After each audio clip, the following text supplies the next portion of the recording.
ओम शांति। ओम शांति। ओम शांति। आज 5 तारीख के शिव बाबा के महावाक्य हैं। आज प्यारे बाबा ने हम बच्चों को कहा कि बच्चे तुम ना एकांत में बैठ करके मुझको याद करो। जैसे कि बताया भी जाता है कि जैसे खुले आकाश के नीचे, ठीक है, या फिर पार्क में, या फिर कहीं और अच्छी जगह, जैसा कि जहाँ पे किसी तरह की कोई अशांति ना हो, वहाँ पर बैठ करके कम से कम आधा घंटा जरूर बैठना चाहिए। उससे क्या है, हमारी एकाग्रता बढ़ती है। जैसे कि ब्रह्मा बाबा जब थे जिंदा तो पानी के पास यानी सागर के पास बैठ करके बाबा योग करते थे, आकाश में देखते हुए बाबा को याद करते थे। इससे एकाग्रता अच्छी होती है। अब ये नहीं है कि भाई किसी के पास खुली जगह नहीं है तो कैसे बैठे। छत तो सबके पास होती है, छत नहीं है तो बालकनी में बैठ जाएं, सुबह सवेरे उठ करके बैठ जाएं, मौसम भी अच्छा रहता है। उससे क्या है ना, आपका मन ना, और मन प्रकृति बहुत मदद करेगी आपको मन को एकाग्र करने में। तो वही सारी बातें बाबा समझा रहे हैं, ठीक है, कि एकांत का मतलब क्या होता है बाबा भी बताएंगे। फिर बाबा ने कहा कि बच्चे देखो, ये अंत का समय है ना, तो जितना हो सके अपनी कमाई बढ़ा लो। कौन सी कमाई? पुण्य कर्मों की कमाई, मेरी याद की कमाई। क्योंकि तुम्हारे साथ जाने वाली केवल एक यही चीज है, मेरी याद। मुझे याद करेंगे तभी तुम अच्छे तरीके से चल पाएंगे, ठीक है। लास्ट में बाबा ने कहा बच्चे, इस पढ़ाई का बहुत शौक होना चाहिए तुमको, ठीक है, बहुत शौक रहे पढ़ाई का, बड़े प्यार से पढ़ाई करनी है। अच्छा, चलिए सुन लेते हैं बाबा क्या कह रहे हैं। प्रातः मुरली ओम शांति। बाप दादा मधुबन। मीठे बच्चे, एकांत में बैठ अब ऐसा अभ्यास करो जो अनुभव हो कि मैं शरीर से भिन्न आत्मा हूँ। ठीक है ना, एकांत में बैठ आधे घंटे के लिए जरूर स्वयं को अकेला करके बैठना चाहिए। इसको ही जीते जी मरना कहा जाता है। यानी स्वयं को, जैसे कि योग में प्रैक्टिस कराई जाती है ना, स्वयं को शरीर से अलग रखने का अभ्यास करिए। प्रश्न बाबा ने पूछा, एकांत का अर्थ क्या है? एकांत में बैठ तुमको कौन सा अनुभव करना है?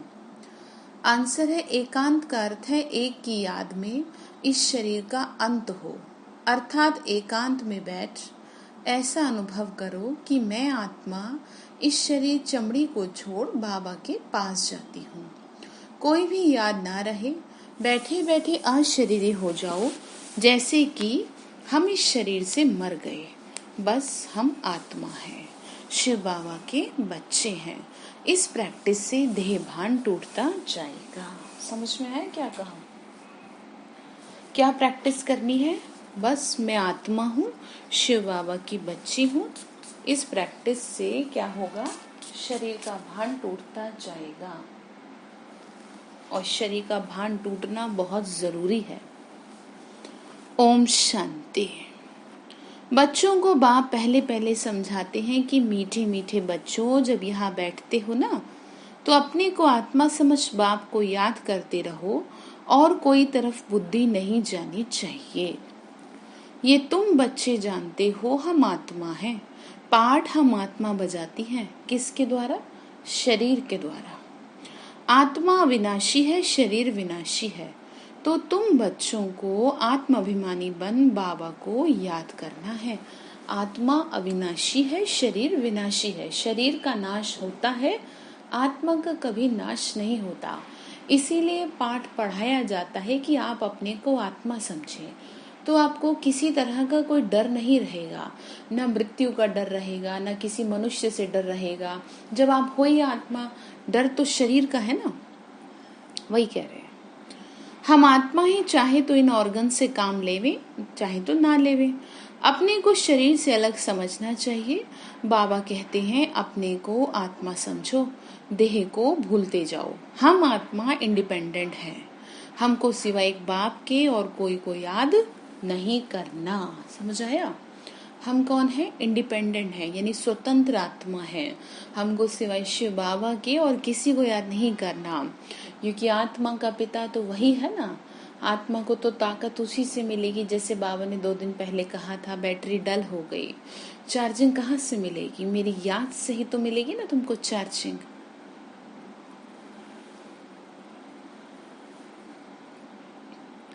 जीते जी मौत की अवस्था में रहना है, यानी जीते जी शरीर से उपराम रहना है। हम आत्मा का योग रहता है ना अब बाप के साथ, बाकी तो दुनिया से घर से मर गए। कहते हैं ना आप मुए तो मर गई दुनिया, यानी कि हमारी बुद्धि अब किसी देहधारी में नहीं फंस सकती। हम भगवान के बच्चे हैं और बच्चों का ये कर्तव्य है कि वो अपने माँ बाप से, अपने पिता से ज्यादातर उसके साथ टाइम स्पेंड करें, उससे प्यार से बात करें, उसके साथ रहें। बाकी तो दुनिया से घर से मर गए, अब जीते जी तुमको मरना है। हम आत्मा शिव बाबा के बच्चे हैं। अब कई लोगों को ये लगता है कि हाँ तो बहुत कुछ छोड़ना पड़ता है, ऐसा कुछ भी नहीं है। आपको कुछ नहीं छोड़ना, बस आप प्यार का सौदा कर लो उससे। जैसे कि किसी से प्यार होता है ना ज्यादा, तो हर बात उससे कही जाती है। भगवान ना किसी बात की भाषा नहीं समझता, सिर्फ वो समझता है प्यार की भाषा। आप बस प्यार से उसे अपना लो, प्यार से उससे बात करो, बाकी कोई भी और चीज करने की आपको जरूरत नहीं है। कहा भी जाता ना सच्चे दिल पे साहिब राजी। बाबा ने कहा हम आत्मा शिव बाबा के बच्चे, शरीर का भान उड़ाते रहना चाहिए। बाबा कहते हैं अपने को आत्मा समझो और मुझे याद करो, शरीर का भान छोड़ो। ये पुराना शरीर है ना, पुरानी चीज को छोड़ा जाता है ना। अपने को अशरीरी समझो। अभी तुमको बाप को याद करते करते बाप के पास जाना है, ठीक है। ऐसे करते करते फिर तुमको आदत पड़ जाएगी, फिर बार बार प्रैक्टिस हो जाएगी अच्छी। अभी तो तुमको घर जाना है, फिर इस पुरानी दुनिया को याद क्यों करें। एकांत में बैठ अपने साथ ऐसी बात करनी है। भक्ति मार्ग में भी कोठरी में अंदर बैठ माला फेरते हैं ना, पूजा करते हैं। तुम भी एकांत में बैठ ये कोशिश करो तो आदत पड़ जाएगी। सुबह का जो समय है वो बहुत अच्छा होता है एकांत का। तुमको मुख से कुछ भी बोलना नहीं है, इसमें है बुद्धि की बात। हमको कोई शोर थोड़ी मचाना है। शिव बाबा तो है सिखलाने वाला, बस मन ही मन में बैठ उसको याद करना है। जैसे लोग माला का सिमरन करते हैं, हमको तो बस कहते ना माला फेर जुग भया मन का फेरा न फेर, कर का मन का डारी दे मन का मणका फेर। यानी कि इस माला से बेहतर यह है कि आप अपने मन के मणके को उस परमात्मा में फेर लीजिए, ठीक है। बाबा ने कहा उनको तो पुरुषार्थ नहीं करना, यह बाबा पुरुषार्थ करते हैं। वह फिर तुम बच्चों को भी समझाते हैं। ब्रह्मा बाबा को मेहनत करनी पड़ी ना शरीर से उपराम होने की, शिव बाबा को जरूरत ही नहीं है। जितना हो सके ऐसे बैठ के विचार करो, अभी हमको जाना है अपने घर, इस शरीर को तो यहाँ छोड़ना है। बाप को याद करने से ही विक्रम विनाश होंगे और आयु भी बढ़ेगी। जितना जितना याद करेंगे आयु बढ़ेगी। अंदर में ये चिंतन चलना चाहिए, बाहर में कुछ बोलना नहीं है, अंदर का चिंतन। भक्ति मार्ग में भी ब्रह्म तत्व को या कोई शिव को भी याद करते हैं, परंतु वह याद कोई यथार्थ नहीं है। बाप का परिचय ही नहीं तो याद कैसे करें। तुमको अब बाप का परिचय मिला है, सवेरे सवेरे उठकर एकांत में ऐसे अपने साथ बातें करते रहो। क्या कहा? सवेरे सवेरे उठ के बात करनी है अपने आप से, ये नहीं कि बोलने लग जाना बिना मतलब के। अंदर में कि भगवान का शुक्रिया बाबा आपका जो आपने हमें ये ज्ञान दिया, ऐसी बातें करनी है। विचार सागर मंथन करो, बाप को याद करो, बाबा हम अभी आया कि आया आपकी सच्ची गोद में। यानी जो ज्ञान सुनते हैं ना, जो मुरली सुनते हैं, उसका मंथन बहुत जरूरी है। वह है रूहानी गोद। तो ऐसे ऐसे अपने साथ बातें करनी चाहिए। बाबा आया हुआ है ना, जैसे किसी को नींद भी ना आ रही हो तो भी कहो बाबा मुझे अपनी गोदी में सुला लो, आपको पता भी नहीं चलेगा कब सो गए आप। तो बाबा कहते हैं मुझे याद करो और चक्र को याद करो, स्वदर्शन चक्रधारी बनना है ना। बाबा ने कहा बाप में ही सारा ज्ञान है ना, चक्र का, वह फिर तुमको देते हैं, तुमको त्रिकालदर्शी बना रहे हैं। क्या समझा रहे? क्या कहा? तुमको क्या कर रहे हैं?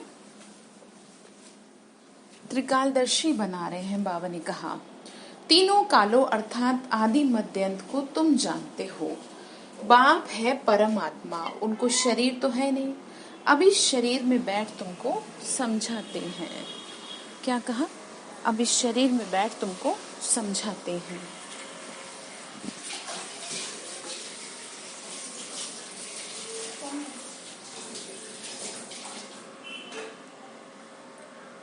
तो ऐसे अपने साथ क्या करनी चाहिए? बातें करनी चाहिए। कैसे बातें करेंगे बताया ना। बाबा आया हुआ है, बाबा कल्प कल्प हमको क्या कर रहे हैं? राजयोग सिखाते हैं। बाबा कहते हैं मुझे याद करो और चक्र को याद करो। सुदर्शन चक्रधारी बनना है। बाबा में ही सारा ज्ञान है ना, चक्र का बताया ना अभी। वह फिर तुमको देते हैं, तुमको त्रिकालदर्शी बना रहे। चक्र समझ गए ना? तीनों लोकों का, तीनों कालों का, यानी बाबा ने शुरू से लेके अंत तक सृष्टि के पूरी तरह से भूगोल, इतिहास सब कुछ हमें बता दिया। सब बता दिया तुम कैसे मेरे पास बैठे रहते थे, वह फिर तुमको दे रहे हैं। तीनों कालों अर्थात आदि मध्यांत को तुम जानते हो। बाप भी परमात्मा है। बाबा ने बताया ना, बाप भी परमात्मा, उनको शरीर नहीं है। अभी शरीर में बैठ तुमको समझाते हैं। ये वंडरफुल बात है। भागीरथ पे विराजमान होंगे तो जरूर दूसरी आत्मा है। बहुत जन्मों के अंत का जन्म इनका है। किसका? ब्रह्मा का। नंबर 1 पावन वही फिर नंबर 1 पतित बनते हैं। वे अपने को भगवान, विष्णु आदि तो कहते नहीं। यहाँ एक भी आत्मा पावन नहीं। बाबा ने कहा यहाँ तो कोई पावन है नहीं। ऐसे ऐसे विचार सागर मंथन करो तो इससे तुमको खुशी भी रहेगी। इसमें एकांत भी जरूर चाहिए। एक की याद से शरीर के भान का अंत हो जाएगा। बाबा ने कहा मुझे याद करेंगे तो शरीर का भान का अंत होगा। ये चमड़ी छूट जाएगी। सन्यासी भी ब्रह्म की याद में व तत्व की याद में रहते हैं। उस याद में रहते रहते शरीर का भान छूट जाता है। बस हमको ब्रह्म में लीन होना है। ऐसे बैठ जाते हैं। तपस्या में बैठे बैठे शरीर छोड़ देते हैं। बाबा ने कहा दुनिया में उन लोगों को ऐसे रहता है। भक्ति में तो मनुष्य बहुत धक्के खाते हैं। ज्ञान मार्ग में धक्के खाने की बात ही नहीं, याद में ही रहना है। पिछाड़ी में कोई याद ना आए। समझ में आ रही बात? पिछाड़ी में यानी अंत में कोई याद ना आए, इसके लिए अभी प्रैक्टिस करनी है। नहीं तो आत्मा शरीर नहीं छोड़ पाएगी। गृहस्थ व्यवहार में तो रहना ही है, बाकी टाइम निकालना है। स्टूडेंट को पढ़ाई का शौक होता है ना, तो ये पढ़ाई है। अपने को आत्मा ना समझने से बाप, टीचर, गुरु सबको भूल जाते हैं। बाबा ने कहा तुम खुद को आत्मा नहीं समझते, इसीलिए तुम भूल जाते हो। एकांत में बैठ ऐसे ऐसे विचार करो। गृहस्थी घर में तो वाइब्रेशन ठीक नहीं रहता। अगर अलग प्रबंध है तो एक कोठरी में एकांत में बैठ जाओ। बताया ना आपको। माताओं को तो दिन में भी टाइम मिलता है। बच्चे आदि स्कूल में चले जाते हैं, अभी तो जाना शुरू हो जाएगा। जितना टाइम मिले ये कोशिश करते रहो। तुमको तो एक घर है बाप का, तो कितने ढेर दुकान है। बाबा ने कहा तुमको तो एक घर है, बाप को तो कितने ढेर बाबा के घर है। और ही वृद्धि होती जाएगी। मतलब कहने का ये है कि बाबा ने कहा घर में रह के कहीं एकांत में बैठ के करो आप, ठीक है। बाबा ने कहा तुम्हारे तो 2-3 बच्चे, 1-2 बच्चे हैं, और मेरे तो कितने ढेर बच्चे हैं, मुझे तो कितनों को देखना, अभी तो और बढ़ेंगे। मनुष्यों को तो धंधे आदि की चिंता होती है तो नींद भी फिट जाती है। ये व्यापार है ना, कितना बड़ा शर्राफ है, कितना बड़ा मट्टा सट्टा करते हैं। बाबा ने कहा ये कौन करेगा तुमसे ऐसा व्यापार। तुम्हारी गंदगी लेके, तुम्हारे विकार लेके तुमको स्वर्ग की राजधानी देता हूँ। बताओ, वो गीत भी है ना, तेरा वो प्यार है बाबा, है ना, कि जो क्या देता है, बादशाही देता है, और हमसे कौन इतना प्यार करेगा जो हमसे हमारे विकार लेता है। बाबा ऐसे ऐसे प्रैक्टिस करते हैं, फिर बताते हैं ऐसे ऐसे करो। जितना तुम बाप की याद में रहेंगे स्वतः ही नींद फिट जाएगी। कमाई में आत्मा को बड़ा मजा आएगा। जैसे कई लोग कहते हैं ना क्या करें, योग में बहुत नींद आती है। तो बाबा ने कहा जितना तुम अच्छे से याद में मस्त रहेंगे तो तुम्हारी नींद अपने आप चली जाएगी याद में, सुबह की, है ना, अमृत वेले की। कमाई के लिए मनुष्य रात दिन भी जागते हैं। सीजन में सारी रात दुकान खुला रहता है। तो बाबा ने कहा ये भी तो सीजन चल रहा है ना कमाई का, अपने जीवन में थोड़े से पुण्य कर्म तो जमा कर लो। तुम्हारी कमाई रात को और सवेरे को बहुत अच्छी होगी। बाबा ने कहा सेवा, जैसे कि कई बार सेंटर्स पे सेवा बहुत हो जाती है तो कई बार बहुत लेट भी हो जाता है, तो वो चीज़ कह रहे हैं। सुदर्शन चक्रधारी बनेंगे, नहीं तो कई बार कहा जाता है कि भाई रात को बैठ करके याद करो, जैसे अखंड योग भी रखा जाता है। त्रिकालदर्शी बनेंगे, 21 जन्म के लिए धन इकट्ठा करते हैं। मनुष्य साहूकार बनने के लिए पुरुषार्थ करते हैं। तुम भी बाप को याद करते रहेंगे तो विक्रम विनाश होंगे, बल मिलेगा। याद की यात्रा पर नहीं रहेंगे तो बहुत घाटा पड़ जाएगा। समझ आई बात? क्या कहा? याद की यात्रा में नहीं रहेंगे तो बहुत घाटा पड़ जाएगा, और फिर वो घाटा जो है बड़ा क्या हो जाएगा, नुकसानदायक हो जाएगा। ठीक है, कैसा घाटा? कमाई नहीं की ना, पुण्य कर्मों का घाटा। क्योंकि सिर पर बोझा बहुत है, अब जमा करना है। एक को याद करना है और त्रिकालदर्शी बनना है। ये अविनाशी धन आधा कल्प के लिए इकट्ठा करना है। ये तो बहुत वैल्यूएबल है। विचार सागर मंथन कर रतन निकालने हैं।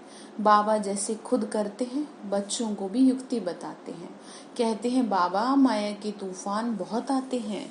बाबा कह रहे हैं कि देखो, जैसे ब्रह्मा बाबा ने प्रैक्टिस की ना शरीर के भान से ऊपर उठने की, वैसे ही कह रहे हैं तुम बच्चे भी करो। तुमको बता तो रहे हैं ना, तो एटलीस्ट समझो तो सही इस बात को, कोशिश तो करिए। बाबा कहते हैं जितना हो सके अपनी कमाई करनी है, यह काम आनी है। एकांत में बैठ बाप को याद करना है। फुर्सत है तो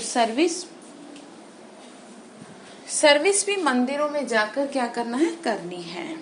ठीक है, बैच जरूर लगा रहे, सब समझ जाएंगे ये रूहानी मिलिट्री है। तुम लिखते भी हो हम स्वर्ग की स्थापना कर रहे हैं। आदि सनातन देवी देवता धर्म था जो कि अब नहीं है, जो फिर स्थापन करते हैं। ये लक्ष्मी नारायण एम ऑब्जेक्ट है ना।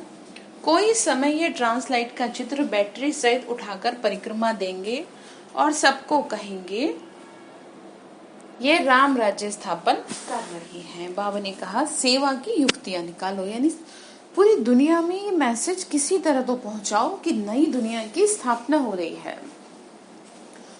ऑलमोस्ट काफी लोग जान चुके हैं, अभी धीरे धीरे और समझेंगे चीजों को। अब बाबा कहते हैं बच्चे मन मना भव, बाप को याद करो और विक्रम विनाश तब होंगे। कहते हैं हम गीता का सप्ताह मनाएंगे। ये सब प्लान कल पहले मुआफिक बन रहे हैं। जैसे वो होता ना, गीता का पाठ भी होता है, सत्यनारायण की कथा, इसीलिए इसी तरह से गीता सप्ताह, यानी कि किसी तरह गीता के एक एक श्लोक पर क्या है डिटेल में समझाना, बताना। तुम कहेंगे बाप और वर्षे को याद करो। बाबा कहते हैं बच्चे मुझे याद करो तो किसी तरह पाप कटे। 84 के चक्र को याद करो तो यह बन जाएंगे। लिटरेचर भी तुम सौगात देते रहो। बाबा ने कहा लिटरेचर होता है ना, बुक्स वगैरह होती हैं, तो वो भी तुम देते रहो। शिव बाबा का भंडारा तो सदा भरपूर है, आगे चल के बहुत सेवा होगी। एम ऑब्जेक्ट कितना क्लियर है, लक्ष्य कितना क्लियर है कि भाई यही बनना है। जिसका लक्ष्य क्लियर होता है वो सहज ही पहुंच जाता है वहां तक। मनुष्य चाहते हैं एक राज्य एक धर्म हो। मनुष्य जो चाहते हैं सो अब आसार दिखाई पड़ते हैं।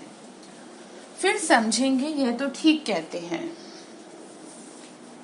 100% पवित्रता सुख शांति का राज्य फिर से स्थापन कर रहे हैं। फिर तुमको खुशी भी रहेगी, याद में रहने से ही तीर लगेगा। शांति में रहे, थोड़े अक्षर ही बोलने हैं, जास्ती आवाज नहीं। गीत कविताएं आदि कुछ भी बाबा पसंद नहीं करते। वो तो इसलिए है कि भाई थोड़ा सा लोगों को बुद्धि एकाग्र हो जाए। बाबा ने कहा बाहर वाले मनुष्यों से रीस नहीं करनी, तुम्हारी बात ही और है। अपने को आत्मा समझ, बाबा को याद करो बस। स्लोगन भी अच्छे हो जो मनुष्य पढ़कर जागे। बच्चे वृद्धि को पाते रहते हैं, खजाना तो भरपूर रहता है। बच्चों को दिया हुआ है, फिर बच्चों के काम में ही आता है। बाप तो पैसे नहीं ले आते, तुम्हारी चीजें तुम्हारे काम में आती हैं। भारतवासी जानते हैं हम बहुत सुधार कर रहे हैं। 5000 वर्ष के अंदर इतना आवाज होगा जो अनाज की कभी तकलीफ नहीं होगी। और तुम जानते हो ऐसी हालत होगी जो अन्न खाने के लिए नहीं मिलेगा। ऐसे नहीं अनाज कोई सस्ता होगा। कहने का मतलब ये है, ये समझा रहे हैं कि देखो तुम मेरे बच्चे हो ना, तो तुम इस तरीके से जितना जितना याद करते जाएंगे तो कोई ऐसी तकलीफ होगी नहीं। लेकिन बाबा ने बता दिया है कि आने वाले समय में भी ऐसे होगा। तो इसीलिए कह रहे हैं कुल मिला के कि भाई कुछ भी करो मेरी याद में मग्न रहो, जिससे कि तुम्हारे को कष्ट ना हो। ठीक है ना। तुम जानते हो हम 21 जन्मों के लिए अपना राज्य भाग्य पा रहे हैं, तो ये थोड़ी तकलीफ तो सहन करनी ही है। कहा जाता है खुशी जैसी खुराक नहीं। बाबा ने कहा कि देखो बच्चे, 21 जन्मों की बादशाही मिल रही है, तो अगर थोड़ी बहुत कुछ तकलीफ होती है, जैसे कि कहते हैं ना आने वाले टाइम में अनाज की भी प्रॉब्लम होगी या कोई और भी प्रॉब्लम होगी, तो इसीलिए बाबा बच्चों को तैयार कर रहे हैं कि थोड़ी बहुत कोई प्रॉब्लम हो तो तुम परेशान ना हो जाना। फिर भी बाबा ने कहा मेरी मत पे चलेंगे ना तो मेरी मदद पूरी मिलती रहेगी, चाहे दुनिया में कैसी भी समस्या आती हो। समझ रहे हैं ना। तो बाबा ने कहा अतीन्द्रिय सुख गोपियों का गाया हुआ है, ढेर बच्चे हो जाएंगे। जो भी सैपलिंग वाले होंगे वह आते जाएंगे। झाड़ यहाँ ही बढ़ना है, स्थापना हो रही है। और धर्मों में ऐसे नहीं होता, वह तो ऊपर से आते हैं। बाबा ने कहा जो सतयुगी दुनिया का झाड़ है वो तैयार हो रहा है। ठीक है ना। बाबा ने कहा और धर्मों में तो ऊपर से आते हैं, ये तो जैसे कि झाड़ स्थापन हुआ ही पड़ा है। बाबा ने कहा ये जो दैवी सृष्टि का झाड़ है ये तो ऑलमोस्ट कंप्लीट हो ही रहा है।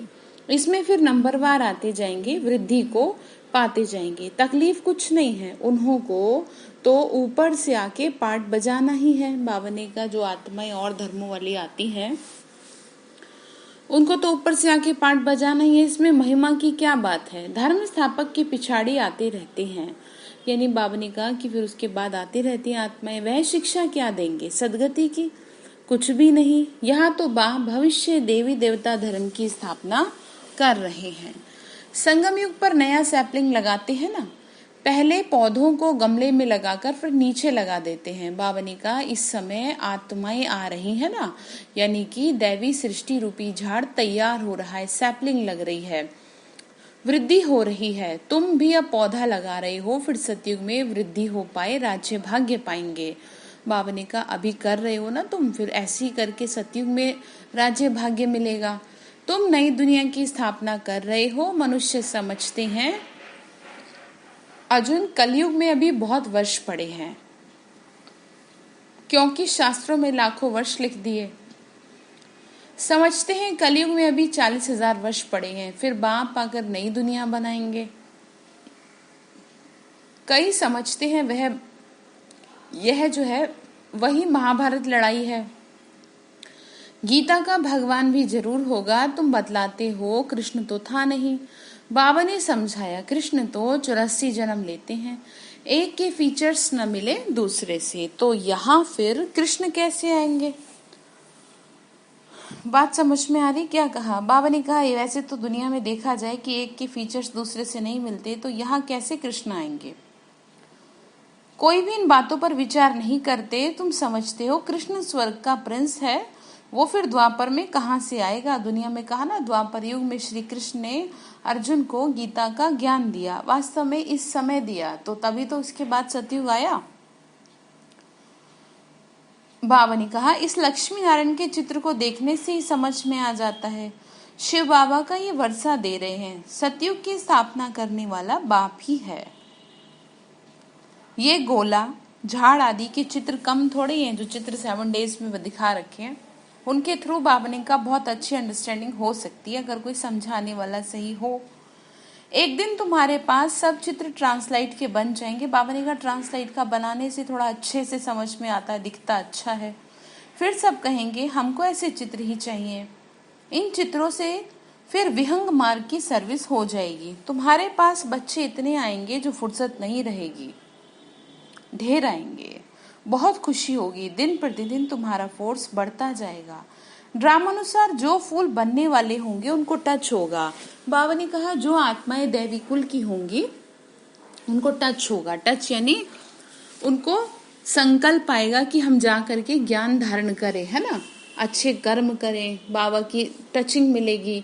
बाप तो रास्ता बताएंगे ना। बहुत बच्चियां लिखती हैं हमारे पति की बुद्धि को टच करो। ऐसे सबकी बुद्धि को टच करेंगे तो सब स्वर्ग में इकट्ठे हो जाएं। पढ़ाई की ही तो मेहनत है। बाबा ने कहा ऐसे तो वहां पे भी जनसंख्या ज्यादा हो जाए, तो पढ़ो और पढ़ाई के अनुसार पद पाओ। मेहनत तो खुद करनी पड़ेगी ना। तो वही कह रहे हैं, तुम खुदाई खिदमतगार हो ना। सच्ची सच्ची बात बाबा से पहले सच्ची सच्ची बात बाबा पहले से ही बता देते हैं। क्या करना है, ऐसे चित्र ले जाने पड़ेंगे, सीढ़ी का भी ले जाना पड़े। ड्रामानुसार स्थापना तो होनी ही है। बाबा ने कहा ड्रामा में फिक्स है, सतयुग की दुनिया की स्थापना तो होनी ही है। बाबा ने कहा तुम समझ रहे हो ना, बाबा सर्विस के लिए जो डायरेक्शन देते हैं उस पर ध्यान देना। बाबा कहते हैं बैजेस किस्म किस्म के लाखों बनाओ। बाबा आजकल बैजेस पे कह रहे हैं ट्रेन की टिकट लेके 100 माइल तक सर्विस करके आओ। एक डिब्बे से दूसरे में, दूसरे से तीसरे में। बहुत सहज है, बच्चों को सेवा का शौक होना चाहिए। समझ आया ना बाबा क्या बोले? शौक होना चाहिए, भगवान की सेवा करें। ठीक है, अच्छा।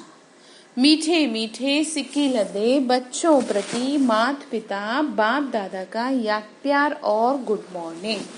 रूहानी बाप की रूहानी बच्चों को नमस्ते। रूहानी हम बच्चों की रूहानी बाप दादा को नमस्ते नमस्ते नमस्ते। शिव बाबा नमस्ते। शुक्रिया बाबा, शुक्रिया बाबा, शुक्रिया। धारणा के लिए मुख्य सार है विचार सागर मंथन कर अच्छे अच्छे रतन निकालने हैं। बाबा ने कहा जैसे फालतू की बातों में से निकालते हैं ना, ऐसी ज्ञान की बातों में से रतन निकालने हैं।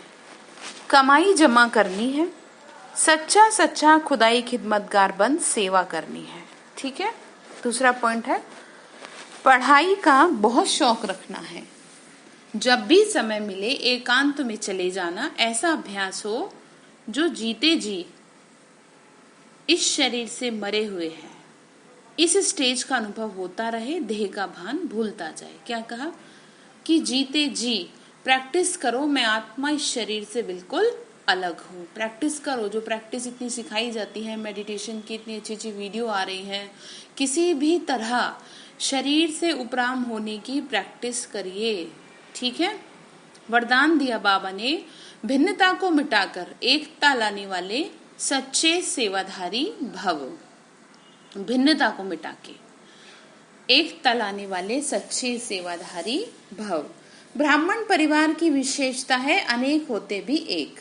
आपकी एकता द्वारा ही सारे विश्व में एक धर्म एक राज्य की स्थापना होती है। इसीलिए विशेष अटेंशन देकर भिन्नता को मिटाओ और एकता लाओ। कहते ना एकता में बल होता है, तो बाबा ने कहा एकता से काम करो। सच्चे सेवाधारी तभी कहेंगे, सेवाधारी स्वयं प्रति नहीं लेकिन सेवा प्रति होते हैं। यानी अपने लिए नहीं, सेवा प्रति, औरों की सेवा के प्रति। स्वयं का सब कुछ सेवा प्रति स्वाहा करते हैं। जैसे साकार बाप ने सेवा में हड्डियां भी स्वाहा की, ऐसे आपकी हर कर्मेंद्री द्वारा सेवा होती रहे। हड्डियां स्वाहा करने का मतलब ये है शरीर को भगवान की सेवा में लगा देना। एक वर्ड बाबा यूज करते हैं, दधीची ऋषि मिसल, हड्डी हड्डी यज्ञ में स्वाहा करना। इसका मतलब ये होता है पूरे दिल जान से, जी जान से बाबा की सेवा में शरीर को लगा देना। ये नहीं कोई हड्डियां लगाने से मतलब नहीं है, मीन्स पूरा शरीर ये जो है ना तप जाए इतना भगवान की सेवा में। ठीक है। तो बाबा ने कहा आपकी हर कर्मेंद्री द्वारा सेवा होती रहे। स्लोगन है परमात्मा प्यार में खो जाओ तो दुखों की दुनिया भूल जाएगी। परमात्मा प्यार में खो जाओ तो दुखों की दुनिया भूल जाएगी। देखो कौन प्यार करता है आपको? भगवान प्यार करता है। और आप लोगों से प्यार की उम्मीद रख रहे हैं, तो बाबा आपको प्यार करता है, उसका शुक्रिया करें, उसी में खोए रहे। ठीक है। तो आज जो होमवर्क बाबा ने दिया वो कहाँ एकांत में बैठ के प्रैक्टिस करनी है। तो किसी तरह अमृत वेले तो करें एटलीस्ट, फिर दिन में देखिए जो भी समय आपको मिलता है। ठीक है, अच्छा, ओम शांति।